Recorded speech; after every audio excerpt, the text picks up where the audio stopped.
So Mark, tell us, I was talking there about Anchorstone. I don't know if you had a chance to listen to Glenn yesterday about HR transformation, but he was saying that he believes there's 82 new businesses in the human capital world now offering sort of bespoke services. He really thinks it's the future of HR transformation as people start to compete against the big four, big five. How's Anchorstone been finding this year?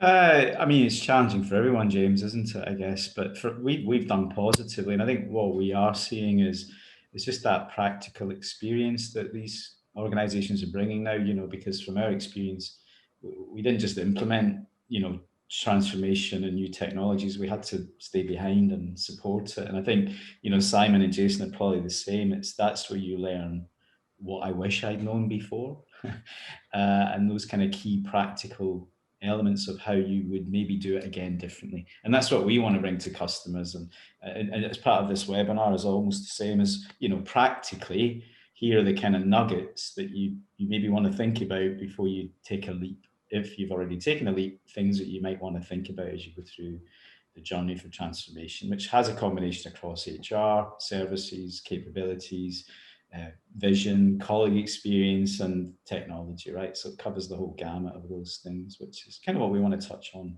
today, really practically. And Simon, what a year for EasyJet, eh? It must have been a very challenging year. Yeah, I'd say financially a hugely challenging year. And I would say also from a people perspective around how we run our HR agenda, probably, it's changed everything that we've done as a business. We've gone from a business that's always made kind of 500 million a year to a business that's lost $1 billion, as announced this morning. So I'd say massively challenging, but actually from an HR perspective, probably HR running the agenda more so than ever before, James, and actually really gravitating HR being central to many of those changes for the business. Yeah, well, congratulations on navigating to this point, and hopefully 2021 with the announcement about those 2 and maybe more vaccines to come. Hopefully 2021 will see an improvement for all of us in terms of business with some of these learnings from this year, helping us to improve our business into the future. So from your perspective, Mark, what do you think the big trends are for 2021 around HR transformation? Do you know what? I think it comes down to data. I don't know how Simon's found it, but you want to be able to engage with your colleagues and your employees and take a check on where they are, never mind the kind of standard stuff around transactions. So I think people will want to understand, who's available for work, where are you, how are you feeling? That's what we're seeing. It's becoming more and more important that you can understand what your employees bring to your business, and you can understand that almost at your fingertips. So I think it's around that. And I think as a colleague, what you're looking for is just something that's easy to use. And that could be the service or the technology, something that, you always find you want to search for something, you can never find it. You want to, whether that's content or transaction. I think in this climate, and it's going to last for a while longer, that people just need to be able to connect with their colleagues and understand how they're feeling. And, especially depending on your type of business, you'll have shift patterns, you'll have people who are needing to support across the country, the absence rates will be high. It's just things like that, James, I think that are just important right now, the basics around data, which is never easy. People think it is, but that's where the challenge lies. Yeah, look, I mean, we've touched on it, and thanks for everyone for joining. I do appreciate you taking the time. And as James has said, we've got Simon, and hopefully we get Jason back on, because the purpose of this session was around that practical experience of delivering HR transformation. So the perception is that the failure rate of transformation is high. My experience is it's not as high as maybe it's perceived to be, but from today's participants, and I include myself in that, we got practical experience, and it's more about customer side implementation, and then the support and the running of your HR function off the back of the type of change that you've done. And we'll focus today on, obviously the key challenges, but maybe some of the benefits. So I think Simon's alluded to that already, although it's a very challenging year for you, Simon, maybe because you've gone through elements of the change that's been beneficial. And we'll look at how you assure success. So just those kind of key topics that we would recommend that you think about as you move into the conversation about transformation. And the trade-offs between cultural and organizational change and technology change. I think that's an important topic that people need to understand, or at least get some insight to. But I guess, Simon, just start with you, obviously. When I hear people talk about HR transformation, they're talking about competing priorities across vision, colleague experience, service and operating model, technology. But from your experience, what's your challenges been, and I guess where have you seen the benefits as you've lived through those? Yeah, so I guess if I think about my own personal experience, I've kind of seen HR transformation in 3 kind of reasonably large organizations, all of kind of FTSE 100 level in terms of delivering HR transformation. And I kind of personally would say that it's never the same in any of those organizations. As in the culture's different in all of those businesses, and the kind of rate of user adoption is completely different.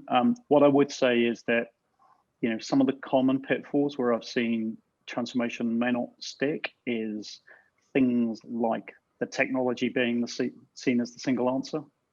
So all too often I hear, maybe a bit unfortunate, James, with some of your background on technology providers, but I see all too often that, the technology is the answer. And often I'm not convinced it is actually. I think it's about how do you really get under the process to understand what it is you're trying to deliver, and really think about from the outset the user experience from an employee journey perspective.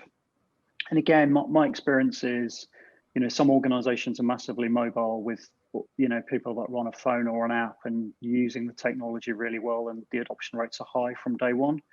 But I think that's a bit of a rarity, to be honest with you, Mark. And I think it's about how do you really design your change with your users in mind, and be conscious of, the point I mentioned a minute ago about not everybody utilizing technology from day one in a way that's integrated in a sensible way. The other bit I would say, just from what you've described, is all too often you kind of write a business case that sets out the technology vision, the people vision, the culture vision, all of that kind of good stuff.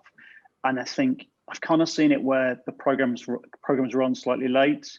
You get to the point where you're being pressurized to make business efficiencies as a result of the change.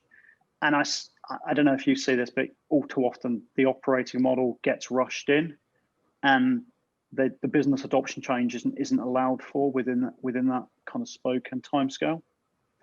The other thing I would say is change being driven by consultants all often, again, from my experience, leads to failed transformation change. And again, one of the kind of practical things I've done in the past is think about how do you co-locate a team with folk that are actually used to running a service or have got real in-depth day-to-day responsibility for delivering something, as opposed to a bunch of consultants coming in helping to design the right process. Just as a few ideas, Mark. Yeah, I agree, and I'm a consultant now, Simon, so I can talk. But I'm with you. I think technology's always been the challenge. It's almost like you sold the silver bullet and you get driven from there, and you haven't. Some people spend a lot of time up front on operating and service models and then never implement it properly. Your capabilities across HR are key to change, never mind which technology you build. And from our perspective, that's what we encourage. We're not a big consultancy, but we want to leave self-sufficiency. From a very early conversation, you want to talk about what your future process and operating model would look like, because consultants don't know your business. They can get to know it, but really what you need to bring is the capability to offset maybe their expertise to the reality of what it means to your organization. Because as you say, every organization that I've done it in is different. From your perspective, what's your key challenges, but I guess also the benefits that you've seen through that transformation journey you've been with Direct Line, that practical experience that you've obviously gained? I think the key challenge and the key thing you've got to aim for is being really, really clear on the outcomes you're trying to achieve. And for me, this is the balance between everything. So are you driving the employee experience? Are you driving a cost agenda? And how do you engage the business around that? And how do you engage your resources around it? So I don't think, if we think about why things fail often, it's because we're not really clear on the one or two big things we're trying to achieve, and we try and do everything. And no transformation program can do everything. So it's about understanding the trade-offs that you're prepared to make, and how do you really sustain it in the organization and take the business with you. I absolutely agree with you. Technology is secondary as well. It's about the culture and the ways of working that you implement in the organization, and how you leverage the technology to your advantage. Yeah, and I guess, Jason, maybe Simon, that to me is the key, right? How do you get that early engagement? What did you do? Because I mean, obviously you've been successful. You've been using it now for a while, some of it. So what did you both do that allowed you to say to your business almost, this is what it's going to mean? Because that's where I think your success has come from. Yeah, so the types of things that I've done in the past have been things like bringing users early into the design. So in other words, and when I say users, I mean kind of employees, but also trade unions. So rather than just give them a design once it's finished, get them early in the prototyping conversations around what we're trying to get involved in. I would say one of the tricks I've seen right from the outset is around being really clear on the process level design and how that is going to be delivered within an organization. And if you walk, I don't know, any process through from end to end, what are some of the lessons that you can learn around that? The other thing, Mark, that I've found as quite a practical tip is around getting senior leaders who aren't in HR to sponsor HR change and to help drive the change.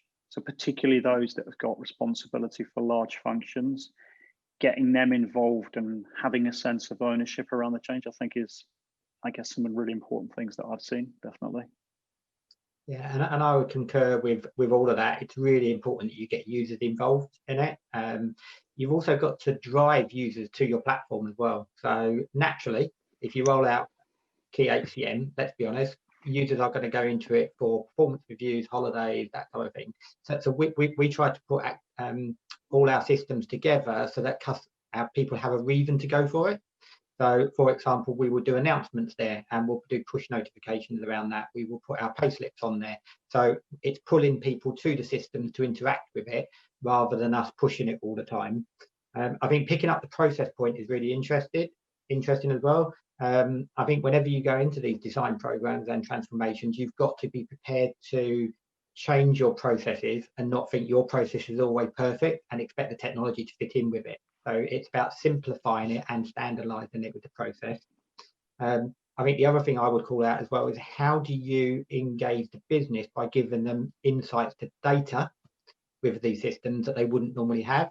So again, that's a pulling them to it. I mean, these are great insight systems. So how can you pull them in by giving them useful data, joined up data that helps them run their business? That's the engagement fit for me. It's got to be useful to people, otherwise they won't do it.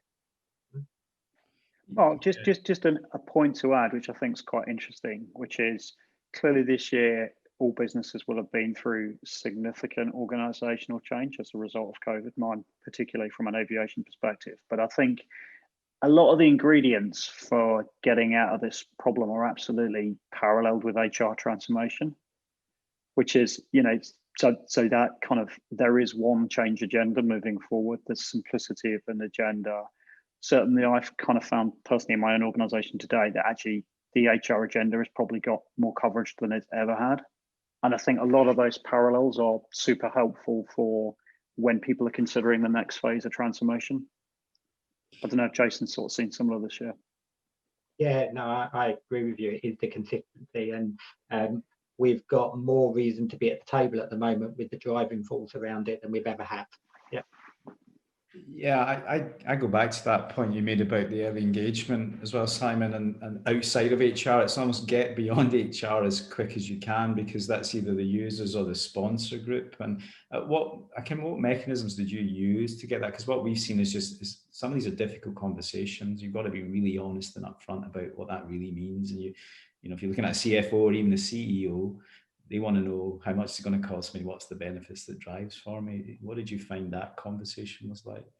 I personally have aimed for really tight steer codes around the change with, so for example, I've had the COO in sponsoring some of my programs, I've had the CFO sponsoring it, and then I've brought influential business leaders who are kind of leading large teams to be part of not just the sponsor of the program, but actually be the voice of why are we doing the change and what's the need for the change. That's some sort of techniques that I've used. Yeah, we've actually got a question here about what's the experience, from your experience, what HR practice would you recommend to the organisation ready for the transformational change? I think it is that, isn't it? It's really early engagement of key stakeholders, it's strong, robust governance. And I think you mentioned at the start about things drift and you have to be prepared for that drift and to accept some trade-offs. So yeah, strong I don't know if Pete, yeah, it'd be interesting to know Jason's view on this, but I've kind of certainly seen at the outset of these projects, people, it's almost like a bit like a emperor's new clothes. People get really excited about the technology and what it's going to bring, but actually there needs to be a sense of reality of what you're trying to improve. Yeah, I agree. It's about realism around it as well, and the need for the system and the benefits it will bring to you. I can remember when we first started this, and I came in halfway through, we were calling out transformation or digital for our people. And potentially we were overselling it as well in what it will do for people. And we stripped that right back, and we actually called it what it is. It's self-service transformation, making data available to you, making things easier for you. So we tried to use more straightforward language rather than making it into this massive thing, like it's going to make you dinner, tea, breakfast and everything. And it's not going to do that, let's be honest. Yeah, it's going to make your job easier, and that's how to sell it rather than overplay it. Yeah, don't aim for perfection, I think, is what we see a lot of the time. The consultancies come in and say you need this level of perfection and things like your architecture around jobs and competencies, and as much as they're important, you still got to run a business and pay people. And I think, yeah, as you say, I think that trade-off is more about real language, industry standards. Always hear this. I think it's one of the questions actually is, is in your experience, is the technology keeping pace with the innovations that you see in the real world? So the example is you can book a around the world trip, flights, hotels, etc., easier than you can probably do to book a holiday in the organisation. You're using it. Have you found the improvements come from that experience around service and technology? I'm not convinced that the transformation begins and ends with the programs.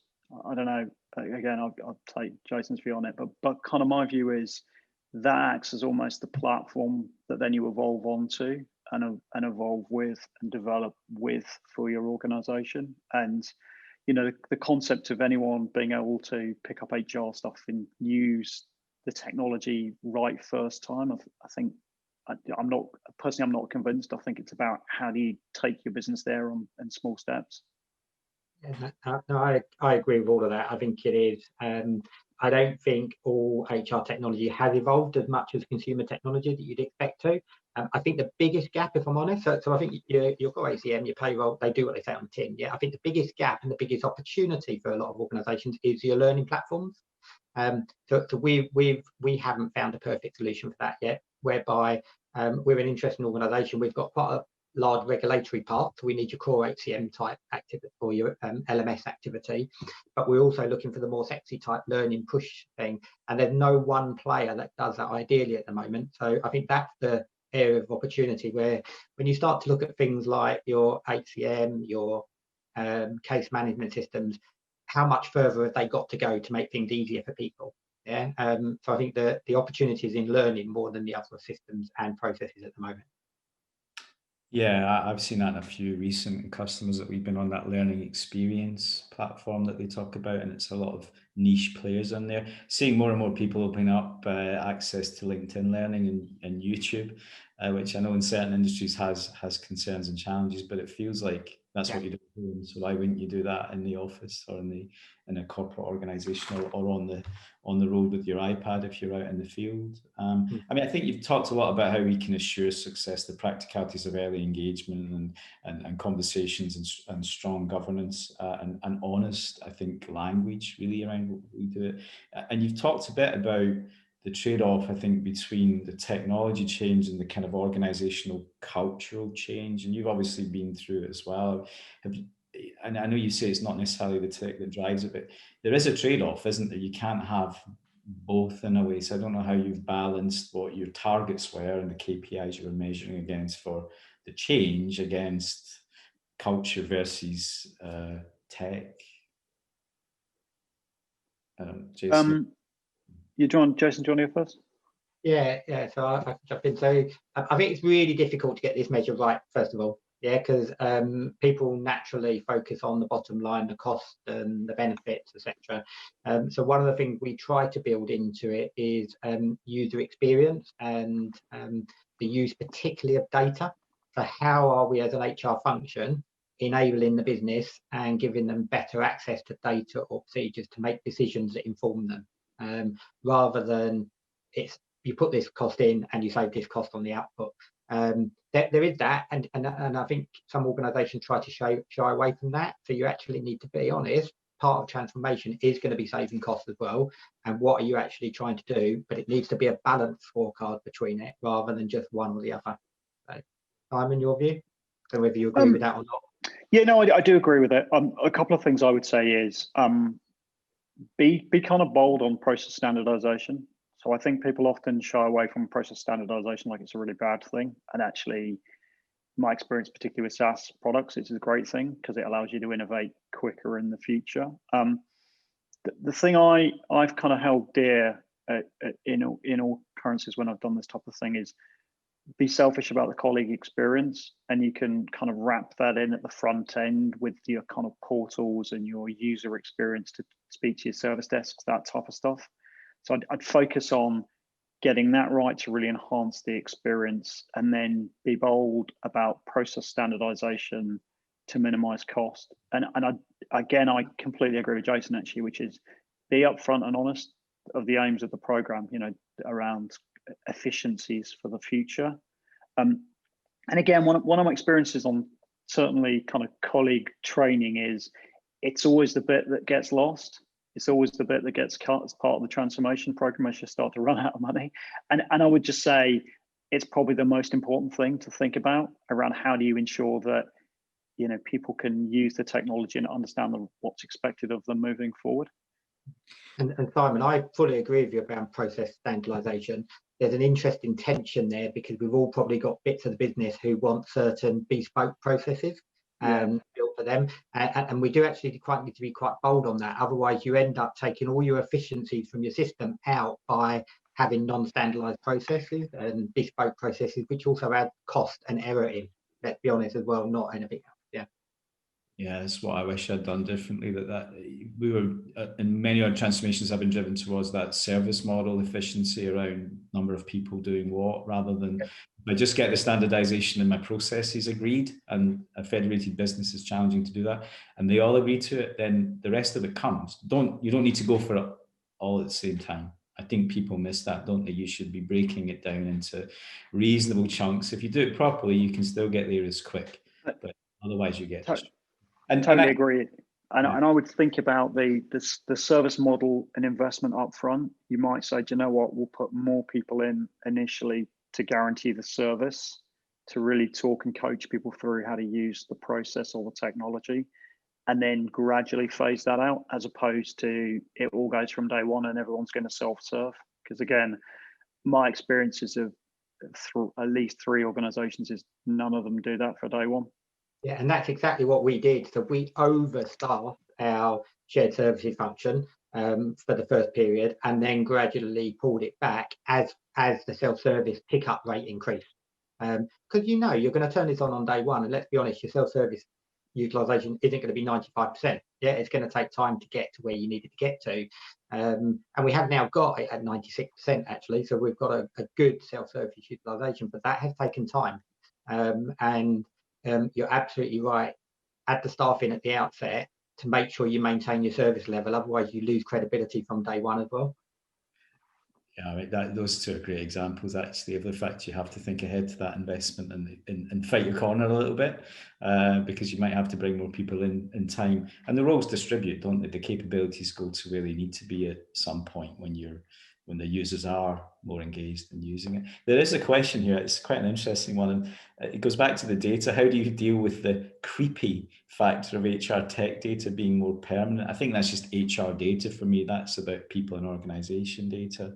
Do you see concerns there? I know people are concerned about how you use your data, but what I've seen is the power of the data is actually with the colleagues. They can start to influence and shape what you know about them. I don't know if you've found that.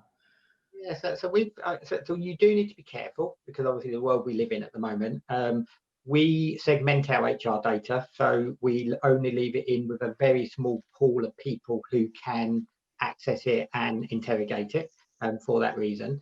But we absolutely sell the benefit of it. So one of the things, the more data people give us, the better we can help manage their career with jobs, career profiles, and that type of thing. So we do try to sell the benefit of giving us the data.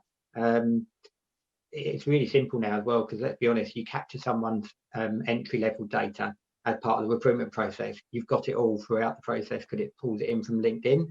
So I understand the concerns, but I do think you've got to drive the benefit of having the data and how we can help them with that, rather than we're doing it to check up on you. Yeah, because we're not. I would say that HR traditionally has always been the poor custodians of data in most organizations. So I would say, finance are always light years ahead of HR around how they use data and information. And I guess, Mark, what I've seen increasingly is real expertise in the HR vertical to ask good strategic questions about the business and where it's going. And I think initially when you go into an HR project, it's all about, as just been described, data collection. And then it becomes a lot more than that. It becomes, so how do we change our business? How do we slice together, I don't know, performance data with engagement data to tell us about change in the business and the future? So to my mind, good HR data actually changes the role of business leaders and HR business partners to ask different questions. Yeah, and I think that's what happens as you go through the journey. People lose the benefit of that data. Now, you don't need a new system for some of that. You just need to get better at the management of it, the governance of it, and the ability to collate it and report it quickly. That's always a challenge with a diverse landscape, isn't it? Whatever solution or database you use. And that's when I've seen it work well, it becomes a different conversation for HR.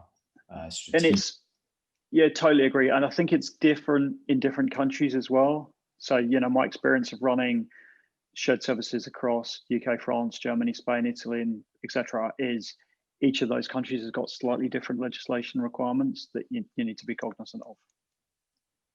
Which I guess goes back to your early point about engagement of the right people at the start, because it's not just a process, it's about what you're doing with data and the organisation around that. So I think we're coming to the end of time. I don't know if James is coming back on, but maybe of interest, I know for me that this COVID situation, Simon, you kind of alluded to at the start that it's been a very difficult year, but you feel that maybe HR have kind of come to the fore, and clearly that's going to be the case. But I'd just be really interested if you wouldn't mind kind of what have you seen change? Obviously the situation is challenging, but how is it? Yeah, the biggest thing I've seen, to be honest with you, is some of the situations that we've had to go through in my own business around kind of redundancies, restructures and staff.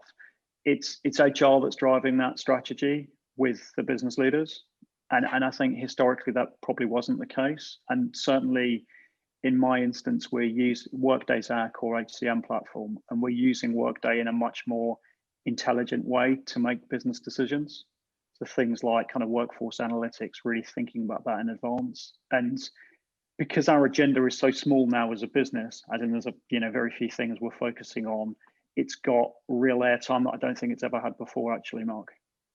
Yeah, and I guess the benefit of what you've done is the challenges you faced have got you to the point where actually, you can react to that almost a push of a button or very quickly. Yeah, so as a real example, the Prime Minister announced the new furlough approach last Saturday. We're ready to go live with it by the Tuesday in Workday. Wow. And I don't think HR will be anywhere near that 5 years ago, quite honestly. Yeah, no, they wouldn't. Jason, has it been similar for you? Or Yeah, no, absolutely. So we are much more involved in ExCo conversations as a result of COVID, where we are now providing data and insights into decisions than we have ever been. And there's a pull now for that as well, rather than us pushing uphill. So I think there has been a tipping point that has seen that change as well. Yeah, well, thank you. I see James is joining. I mean, for me, that's been a very interesting conversation. I really do. I hope everyone else has valued it. And I think that last point sums it up. It's challenging, but if you get there, the change for HR in terms of strategic partnership is huge. But you've got to persevere, I think, James, is the point here. Got it.